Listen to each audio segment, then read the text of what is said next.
सकता है कि क्या ये अनियंत्रित विकास?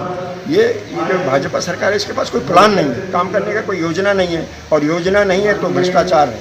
दो टाइप का भ्रष्टाचार है, एक तो योजना नहीं है, इनके पास कोई प्लान नहीं है स्पष्ट, तो उससे भ्रष्टाचार है। और जब योजना जहाँ वो काम करते हैं ऐसी योजना तय करते हैं, सुनिश्चित करते हैं जहाँ पर भ्रष्टाचार बहुत ज़्यादा हो जाए, उनको फायदा हो जाए, उनके पार्टी को फंड मिले, उनके नेता लूट सके, ये सब कर रहे हैं। देखिए ये परिस्थितियाँ आपको पता होगा कि उत्तराखंड के अंदर ने जब पिछले बार सुखरो नदी में पुल टूटा था तो एक आंदोलन था। उस समय हमने साफ साफ कहा था कि ये जो एरिया है इस एरिया में ये जो खनन का काम है नहीं होना चाहिए, इस पर वन विभाग और पुलिस विभाग और राजस्व विभाग प्रतिबंध लगाए। मगर इनको तो आनंद आ रहा है पैसा उड़ाने में, सब जगह कमीशन जाता है, वो पुलिस हर चौकी पे कमीशन जाता है, तो जब उनको कमीशन होता तो मुंह में खून लगा हुआ है, इसलिए वो अंधे हो गए हैं उन्होंने। और ये मैं कहता हूँ, मैं तो स्पष्ट आरोप लगाता हूँ कि यहाँ का जिला प्रशासन, ये जो फॉरेस्ट का प्रशासन, ये पुलिस प्रशासन, इनका षड्यंत्र है कि ये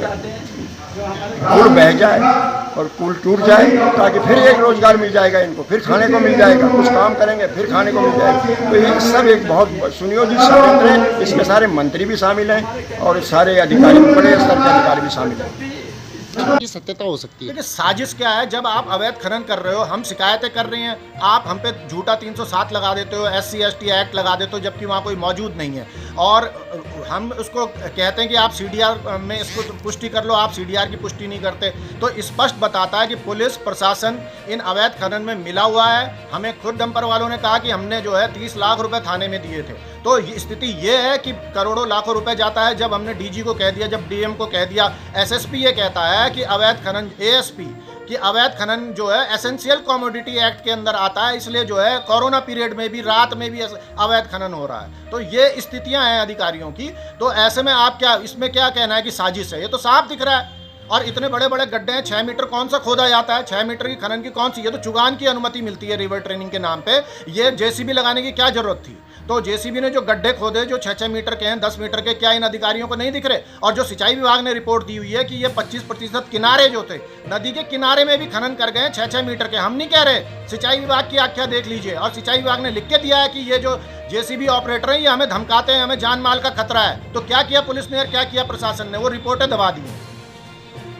जो दुर्घटना हुई है ये सरकार की और हमारे जनप्रतिनिधियों की लापरवाही, घोर लापरवाही। जब ये पुल बना था भारतीय जनता पार्टी के शासनकाल में, चाहे स्वीकृति इसकी कभी भी हुई हो, लेकिन इसमें जो मानकों की अनदेखी की गई और जिस प्रकार से खनन, जो सरकारों द्वारा खनन किया गया और पुलों की जड़ें जो हिला दी गई हैं, अभी तो मैं समझता हूँ कि सुखरो का पुल भी जो है टेम्परेरी चल रहा है, वो भी जिस दिन पानी आ जाएगा तो वो भी शायद धराशायी हो जाएगा।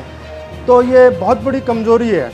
और इसमें जो प्रतिनिधि हैं हमारे, वो उन अधिकारियों को क्यों नहीं सस्पेंड कर रहे जिन्होंने इस पुल का मानचित्र बनाया, जिन्होंने इस पुल को बनाया? ये हमारे प्रतिनिधि इन चीज़ों की अनदेखी करते हैं तो उससे कोटद्वार का बहुत भारी नुकसान हो रहा है। अब मैं आपको उदाहरण दूं, प्रतिनिधि तो आते हैं जब दुर्घटना हो जाती है और उसके बाद थोड़ा सा वो दिखावा कर देते हैं, अधिकारियों को फ़ोन पर डांट देते हैं। इससे काम नहीं चलने वाला।